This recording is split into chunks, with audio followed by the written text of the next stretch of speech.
Hello everybody and welcome to our first lecture on interactions among plant systems. Today we're going to be focusing on the topic of how plants transport materials throughout the organism itself. So we're going to be starting with the roots. If you printed off the notes, we're on the bottom left corner. We're kind of working our way up from the bottom up, because if we all think about plants taking in materials, we always think about the roots.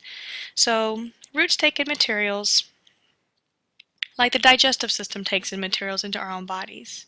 So the soil contains water and minerals, potassium, nitrogen, phosphates, all those things that those plants need, all those minerals that they need, the water that they need is all absorbed through the roots. So if y'all recall from our earlier units this year, we talked about how water moves across a semi-permeable membrane. And if you think back, we talked about that water moves across through the process of osmosis, and then all other substances can move through a process of diffusion.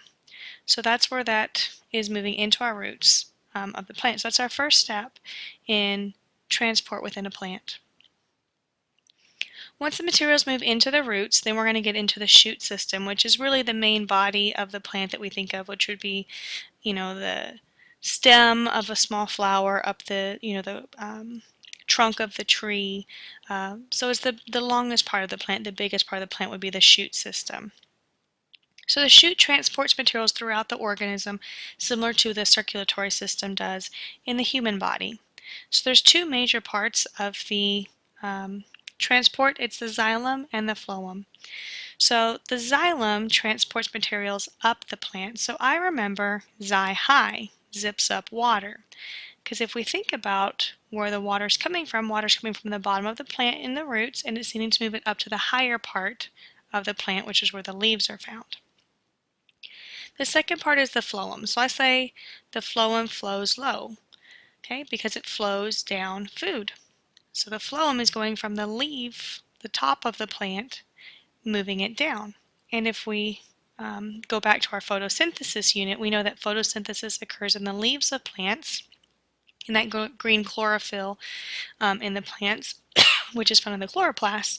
They make that glucose up in the top, that food, that sugar for the plant, and it's going to need to transport it down to all the other cells in the plant that are going to need that nourishment, and it flows it all the way down to the roots where any excess sugar that's made is going to be stored. So xy high zips water up, flow low flows food down.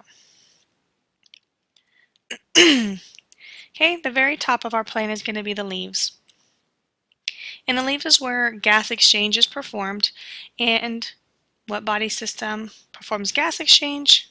The respiratory system. So the leaves are like the respiratory system for the plant. So they work opposite of us, because if we think again, go back to our photosynthesis cell respiration unit, or even the body system unit we just finished, as animals, we need oxygen and we release carbon dioxide, but we know that plants do the opposite. So plants are going to take in the carbon dioxide, which is our waste, and then they are going to release oxygen, which is what we need, but for the plant is the waste product of photosynthesis. So again, that process in the leaves is the major process happening is photosynthesis, and the whole purpose of photosynthesis is to make glucose, and they're going to send that excess glucose that is not needed for any growth and development or energy needed in the plant. All that excess is going to be sent down to the roots. Now, one more step on the leaves is the underside of the leaf. We find these pores all underneath, and those pores are called the stomata. So if we look, the stomata is actually the opening, and then they're surrounded by these guard cells, which are the green cells on my screen.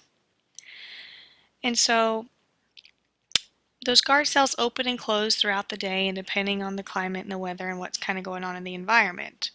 So if you can see from this picture, when the guard cell is open, you see this water is coming out. And so the question is what is going to make these guard cells open? Well, when the guard cells are full of water, so they've got a lot of water entering those guard cells because the plants have plenty of water available, those guard cells are going to get real rigid and turgid. It's going to cause them to pop open and hold that pore open. And then when that's open, we allow transpiration to occur, and that water is going to exit through that stomata. At the same time, the gas exchange that we were just talking about is also going to occur. So carbon dioxide that the plant needs for photosynthesis is going to be coming in, and then the oxygen waste is going to be exiting along with that water. So when the water exits out of those guard cells, or the plant's low on water, it's not very turgid, the cells are going to become flaccid and they're going to collapse on each other and cause that stomata to close.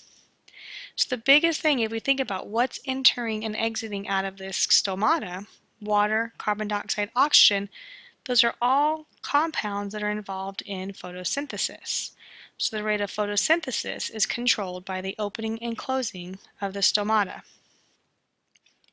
That's really all there is to cell transport.